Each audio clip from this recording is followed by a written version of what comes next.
Open on Thoros, the Hound is getting ready to fight Beric Dondarrion, who uses his blood to set his sword on fire. Of course he does. They have a mint fight, and although the Hound is scared shitless of fire, he puts in a brutal effort and fucks Beric Dondarrion with his fancy sword to hell and back. Literally, because the Lord of Light brings him back to life. Nonetheless, the Hound is free to go. Out in Whoop Whoop, Jono tells the wildlings secret Night's Watch business details. Giantsbane steps in with his lie-detecting face, but is satisfied enough for now. Determined to make John a wildling, Ygritte leads him to a cave and takes off her furry coat. Panic face checks out the hairy magnet, and it's fucking game on. Post-sex, she compliments Jono. He says, yeah, no worries, I just made it up as I went along. Jaime and Brienne are delivered to Roose Bolton, who gives Jaime the updates on the Blackwater battle, telling him his dad beat Stannis and Cersei is fine. Cut to a stump. Qburn wants to remove Jaime's whole arm, but he says, fuck off, just give it a clean up. Qburn snips away with some Crayola scissors. Cersei chats to Littlefinger about finding out what the Tyrell's true agenda is.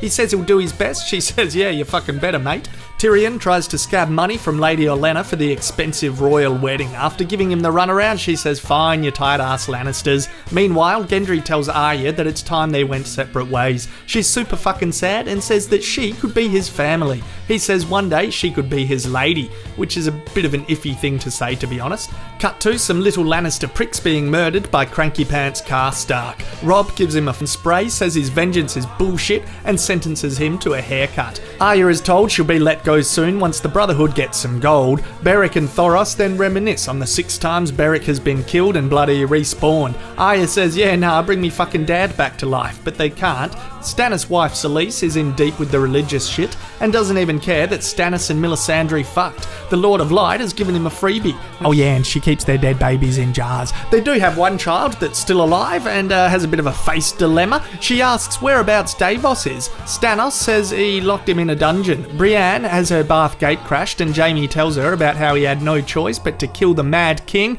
and that being nicknamed the Kingslayer has been really hurtful. He passes out from too many feelings. Shireen visits Davos in the Slammer and says, I don't care if you're a traitor, you're my friend, and here's a book. In a different time zone, Jorah and Barristan discuss war stories as they give their horses a cheeky drink. They believe Dany is worth fighting for. The Unsullied have selected Grey Worm as their leader.